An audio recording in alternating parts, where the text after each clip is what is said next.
اور قاتل پکڑا بھی گیا، کوٹ انہی ظالموں کا ہے، عدالت کس کی ہے؟ انہی ظالموں کی ہے۔ 80 سال 90 سال ہو گئے، آپ بتا سکتے ہیں کہ اس کورٹ نے کسی کو اس کا حق دیا ہے؟ اب اس کے لیے ایک غیرت مند جج اس نے پھانسی آرڈر دے دیا کہ ان کو پھانسی دے دو۔ سیشن کورٹ نے دوسرے دن کچھ پیسے لے کر کے وہاں ججوں نے دوسرے دن ان کو چھوڑ دیا، اور چھوڑ کر کے وہ سامنے مولویوں کے سامنے آ کر کے کہتے ہیں مولوی صاحب یہ پکڑ لو، کیا ہوا میرا، میں پھر رہا ہوں، میری باتیں پھر یہ اسمبلیوں تک پہنچیں گی، پوری دنیا میں پھر میری باتیں پہنچتی ہے، ایک ایک کو میں جانتا ہوں۔ ظلم کی تاثیر اس قسم کی ہے کہ ظلم کو اللہ تعالیٰ برداشت نہیں کرتا، اور اللہ نے ظلم کی اجازت نہ مسلمانوں میں دی ہے، نہ ظلم کی اجازت کافروں میں دی ہے۔ کافر پر بھی ظلم کرنے کی اجازت نہیں دی، اور جانوروں پر بھی ظلم کرنے کی اجازت نہیں دی۔ قربان جاؤ مولانا رومی رحمۃ اللہ علیہ پر، اللہ اکبر اللہ اکبر، عجیب بات کی، کہنے لگے کہ ایک پرندہ شکار کی اجازت ہے، لیکن کبھی اللہ درختوں کی بھی سنتا ہے، درختوں کی بھی فریاد کو۔ اللہ تعالیٰ جانداروں کی، چرند و پرند کی فریاد کو بھی خدا سنتا ہے۔ اللہ مظلوم ماؤں کی باتیں بھی اللہ سنتا ہے، ان کی فریادوں کو، مظلوم بہنوں کی اور بوڑھوں کی بھی اللہ آواز کو سنتا ہے۔ فرماتے کہ پرندہ ہے، اوپر سے باز آ گیا ہے، شاہین اور باز، یہ پرندہ درخت کے اندر ہے، پرندہ درخت میں، اور چھپا ہوا کچھ، اللہ آپ کا بھلا کرے، پتوں میں چھپا ہوا، نیچے اگر اترتا ہے تو ایک شکاری تیر، اس نے اس زمانے میں تیر ہوتے تھے، یہ بندوق آپ کے نہیں ہوتے، تیر ہوتی تھی۔ اللہ اللہ کہا کہ شکاری نے تیر کا رخ اس طرف کر دیا، لیکن انتظار میں ہے کہ پرندہ تھوڑا سا درخت کی اس شاخ سے اس طرف آ جائے گا تو میرے نشانے پر۔ اب پرندہ اوپر اڑتا ہے تو شاہین اس کو چھوڑتا نہیں ہے، نیچے تھوڑا سا ادھر ادھر ہو جاتا ہے تو شکاری کے تیر کے سامنے آ جاتا ہے۔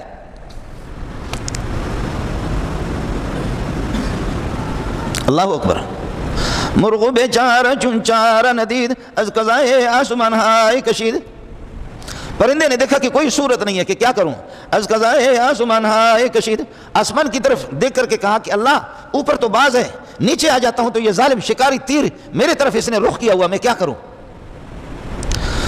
مرغ بیچارہ چنچارہ ندید از قضائے آسمان ہائے کشید، اوپر جاتا ہوں تو باز مجھے چھوڑتا نہیں ہے، نیچے آتا ہوں یہ شکاری یہ مجھے چھوڑتا نہیں ہے، میں کیا کروں۔ اللہ یا اللہ تیرا سنا ہے کہ تو ہے خالق، پرندے بھی جانتے ہیں،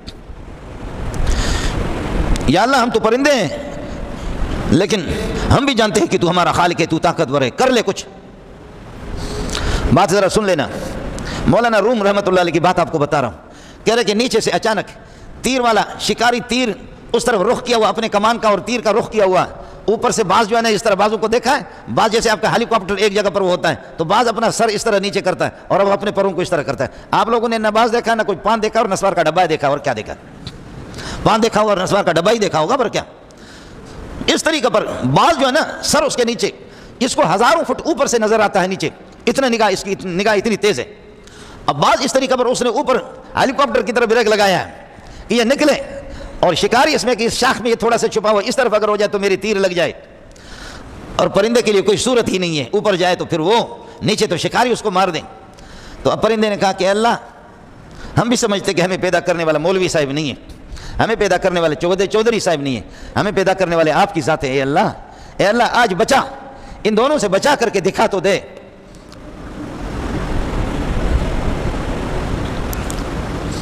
حیوانات کو بھی یقین ہے کہ ہمارا خالق ہے، اے اللہ آج بچا کر کے تو دکھا دے، آج اپنی قدرت کو تو دکھا دے۔ مولانا روم رحمۃ اللہ علیہ فرماتے ہیں کہ نیچے سے کوئی چھوٹا سا ایک سانپ آ گیا، اور زہریلا قسم کا سانپ آ گیا، آتے آتے شکاری کی نگاہ لگی ہوئی ہے کہ کبھی تھوڑا سا اس طرف اس طرف ہو جائے تو تیر مار دوں، بعض اوپر سے اللہ آپ کا بھلا کرے، بعض اوپر سے وہ بھی قریب قریب ہے درخت کے کہ کسی طرح یہ نکلے۔ اللہ کا کرنا ہوا، یا سبحان اللہ، وہ سانپ آ گیا، شکاری کو دے مارا، اس کے پاؤں پہ ڈس مارا، شکاری ایسے کیا، بندوق اوپر ہو گیا، بندوق کیا تیر ڈز، وہ تیر کمان سے نکل کر کے جا کر کے پرندے کو اس کو لگ گیا، باز کو لگ گیا، باز ادھر گر پڑا، اور شکاری ادھر یہ کہ تڑپتا رہا، اسی ٹائم پہ یہ بھی مر گیا، اور وہ یہ کہ باز بھی مر گیا، پرندے درمیان سے نکل گئے۔ مرغ بیچارہ چنچارہ ندید از قضائے آسمان ہائے کشید۔ مجھے یہ واقعہ بلوچوں نے خود بیان کیا، یہ واقعہ مجھے خود بالکل میرے اپنے لوگ ہیں جو شکاری لوگ ہیں، انہوں نے واقعہ بیان کر دیا کہ یہ جو آپ جائیں گے گوادر کی پٹی پر، یہاں پر آپ کو پانی میٹھا پانی نہیں ملے گا، پرندے بھی کھارا پانی نہیں پیتے، اور یہ جو درندے ہوتے وہ بھی کھارا پانی نہیں پیتے، کھارا پانی مضر اور نقصان دہ ہوتا ہے۔ تو دور دور کہیں کوئی چشمہ ہے معمولی سا، تو اس چشمے سے صبح سویرے اذان کے ٹائم پہ یہ درندے بھیڑیا ہوں یا دیگر یہ ہے کہ اللہ آپ کا بھلا کریے کہ جاندار ہوں، ہرن ہو، بارہ سنگے ہوں، تو یہ پانی پی کر کے پھر صبح سویرے نکل جاتے ہیں، پھر جنگلوں میں، پھر اپنے آپ کو ظاہر نہیں کرتے اس لیے کہ یہ شکاری نکل جاتے ہیں، اور پھر رات کو جب رات چھا جاتی ہے مغرب کے بعد آ کر کے پھر یہ کہ وہ پیتے ہیں اور پھر غائب ہو جاتے رات ہی کے ٹائم میں. دن کو وہ پانی پر نہیں آتے, ان کو پتہ ہے کہ ظالم انسان اس پانی پر آتے ہیں ہمیں شکار کریں گے. خود شکاریوں نے بات بتا دی. انہوں نے کہا کہ ہم نے اتنے فاصلے پر ہم نے مورچہ بنایا اور مورچے سے ہم نے اپنے بندوق نکالا. سامنے پانی ہے کہ یہ پانی پینے کے لیے ہرن آئیں گے تو ٹولی گروپ ہرنوں کے آتے ہیں. 4-5 ہرن آگے, ان کا ایک بڑا سا ہے, باقی ان کے پیچھے ہیں. ہم نے اس طریقہ پر, تو انہوں نے ایسے کیا تو ان کی نگاہ پڑ گئی کہ وہ مورچے کے اندر کوئی اس طرح ہو رہا ہے, تو انہوں نے دیکھ لیا کہ کوئی شکاری ہے. وہ واپس ہو گئے, لیکن 24 گھنٹے کے پیاسے ہیں تو کیا کریں گے, واپس ہو گئے. اور تھوڑی دیر کے بعد پھر واپس آ گئے, پھر ایسے دیکھ رہے ہیں. اور ان ظالموں کے کپڑے نظر آتے ہیں اندر سے کہ کسی طرح پانی پر وہ منہ رکھیں گے, پانی پئیں گے تو ہم یہ کہ بندوق چلائیں گے ان پر. اور پھر وہ واپس چلے گئے. پھر تھوڑی دیر کے بعد پھر آ گئے کہ یہ ظالم پھر بیٹھے ہوئے ہیں. اللہ کہتا ہے کہ بخدا, یہ ان شکاریوں کی گفتگو ہے, شکاریوں کی بات ہے جو بتا رہا ہے کہ بخدا اس طرح ہوا کہ پھر یہ مجبور ہو کر کے, جان تو عزیز ہے, یہ ہرن چلے گئے آگے جا کر کے ایک ٹیلے پر خدا جانے, وہ آسمان والا تو جانتا ہے, مولوی منظور تو نالائق نہیں جانتا, وہ آسمان والا ان کا خالق علیم بذات صدور ہے. کہتے ہیں کہ یہ ہرن گئے کسی ٹیلے پر جا کر کے ان ہرنوں کو جو بڑا تھا, وہ جو جیسے گروپ میں سامنے آ رہا تھا, دوسرے بھی انہوں نے سر اس طرح کیا, اس طرح کرتے رہے, اوپر آسمان کی طرف دیکھتے رہے. انہوں نے اس سے مانگا ہوگا, پیدا اسی نے کیا, وہی جانتا ہے کہ ان کو کس چیز کی ضرورت ہے. اسی نے ان کو پیدا کیا ہے, وہی جانتا ہے. ملا کے باپ کو بھی طاقت نہیں ہے, تبلیغی کے باپ کو بھی طاقت نہیں ہے کہ وہ یہ جانے. انہیں اسی نے پیدا کیا ہے, وہی جانتا کہ ان کو کس چیز کی ضرورت ہے. یہ بلوچ بھی نہیں جانتے کہ یہ بھی جاہل ہے, پٹھان بھی جاہل ہے, یہ تبلیغی بھی نہیں جانتا. کہنے لگے 2-3 مرتبہ آگے, آخر ان کو جان عزیز ہے, تو آگے جا کر کے ٹیلے پر کچھ فاصلے پر, اب ہمارے نشانے سے ذرا دور ہے اور ہم انتظار میں کہ پانی ہم سے قریب ہے, پانی پر آئیں گے, مورچہ تو ہمارا ہے ادھر ہے. تو وہ آگے جا کر کے ٹیلے پر انہوں نے اس طرح اوپر اس طرح یہ کیا, ایسے کرتے کرتے کہنے لگے کہ غائب ہو گئے. بیزار ہے اس پانی سے جس پر ظالم بیٹھے ہوئے, بیزار ہے اس پانی سے کہ جس پر ظالم بیٹھے ہوئے ہیں, کون جان دے گا. کہنے لگے کہ یہ یہاں سے چلے گئے. شکاریوں کا کہنا یہ ہے کہ آدھا گھنٹہ نہیں ہوا, پونا گھنٹہ نہیں ہوا, آدھا پونا گھنٹہ نہیں ہو گیا. بادلیں پہلے کچھ تھیں, اب یہ ہے کہ آدھا پونا گھنٹہ نہیں لگا کہ بارش شروع ہو گئی. یہ وہ خدا ہے کہ جس نے ان شکاریوں سے ان کو بچایا, جن کی دن باقی ہوتے خدا بچاتا ہے کہ بارش. اب ظاہر ہے کہ میٹھا پانی آ گیا, اب اس پانی پر ان کو آنے کی ضرورت کیا ہے. اس لیے ساتھیوں سے گزارش ہے, نہ اپنے اوپر ظلم کرو, نہ اپنی اولاد پر ظلم کرو, نہ اپنی بیویوں پر ظلم کرو. اپنے اوپر ظلم کرنے کی صورت یہی ہے کہ تو ظلم کرتا ہے کسی خاتون پر, کسی مسکین پر, کسی یتیم پر جو آپ کے ماتحتی ہے, اوپر والا بڑا افسر اس پر ظلم کرتا ہے, ماتحت والا, تو اس پر ظلم بھی کرے گا. اور قرآن میں پڑھے گا الا لعنت اللہ علی الظالمین, الا لعنت اللہ علی الظالمین, ظالموں پر خدا کی لعنت ہو. اور ظالم تو خود ہے تو خود تجھ پہ لعنت ہو, تو اپنے اوپر خود لعنت بھیج رہا ہے. یہاں سینکڑوں علماء, مفتی نظام الدین جیسے شہید ہو گئے, مولانا عنایت اللہ شیخ الحدیث جیسے, مفتی حبیب اللہ مختار رحمۃ اللہ علیہ, سینکڑوں علماء مارے گئے اور قاتل پکڑا بھی گیا. اب اس کے لیے ایک غیرت مند جج اس نے آرڈر دے دیا کہ ان کو پھانسی دے دو. مدرسے والے غریب بھیک مانگ کر کے اس کو فیس دے رہے, کہ اس کے جو فیس بنتی ہے وہ فیس لیتے ہیں لاکھوں روپے کے. کوئی غیرت مند اور کوئی مسلمان جج ہے تو اس جج نے فیصلہ دے دیا کہ جی ان کو پھانسی دے دو. وہ بھی 2 سال تک 3 سال تک کیس چلتا رہا, وہ کروڑوں دیتے رہے, یہاں ہم لوگ لاکھوں دیتے رہے. مدرسے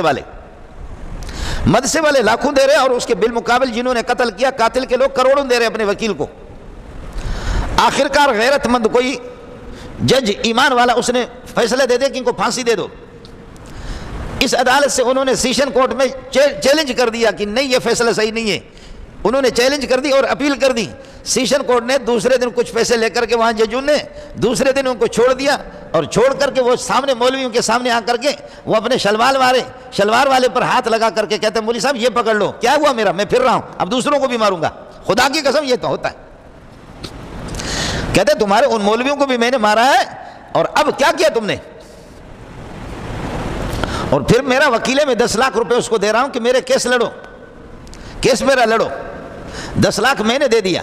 میرا جو بالمقابل ہے ظالم ہے جس نے میری پراپرٹی قبضہ کیا, جائیداد قبضہ کیا, وہ میرے وکیل کو کہتے ہیں کہ 30 لاکھ روپے میں دے دوں گا. 10 لاکھ مولوی منظور نے دیے, 30 لاکھ اس نے دے دیے, 40 لاکھ اس کو. تم کیس کو کمزور کر کے میرے حق میں کر دیں. میرا وکیل اتنا غدار بغیرت ہے کہ اس نے مجھ سے بھی پیسے لے لیا, ان سے بھی پیسے زیادہ لے لیا, اس کے حق میں کیس کو کر دیا. اس ملک میں ہوگا کیا؟ ایک ہی اللہ کی ذات ہے کہ خدا مظلوموں کی, لیکن ہے الحمدللہ. میں نام نہیں لیتا, میرا دماغ اتنا تیز دماغ ہے کہ ایک ایک نام کر کے آپ کے سینے پر زخم بھی لگے گا. اور میری باتیں پھر یہ اسمبلیوں تک پہنچیں گی، پوری دنیا میں پھر میری یہ باتیں پہنچتی ہے، ایک ایک کو میں جانتا ہوں کہ کس کو خدا نے کس طرح ذلیل کر دیا، کس کی غیرت پر کس طرح لوگوں نے ہاتھ ڈالا۔ اس میں بڑے بڑے، اللہ آپ کا بھلا کرے، خان بھی ہے، اس میں چودھری بھی ہے، سب کی بات نہیں کر رہا ہوں، غیرت مند لوگ بھی بہت بڑی پارٹی ہے، اس میں خان بھی ہے، اس میں چودھری بھی ہے، اس میں وزراء بھی ہے، اور اس کے اندر صدور بھی ہے، اور اس کے اندر اللہ کا سردار بھی ہے، اس کے اندر میر و معتبر بھی ہے۔ ایک ایک کا نام اگر بتا دوں، اتنا دماغ میرا تیز ہے، آپ کہیں گے کہ یہ ظالم قیامت برپا کر رہا، آپ کہیں گے قیامت برپا کر رہا۔ خدا نے چن چن کر کے اللہ نے ان سے بدلہ لیا ہے۔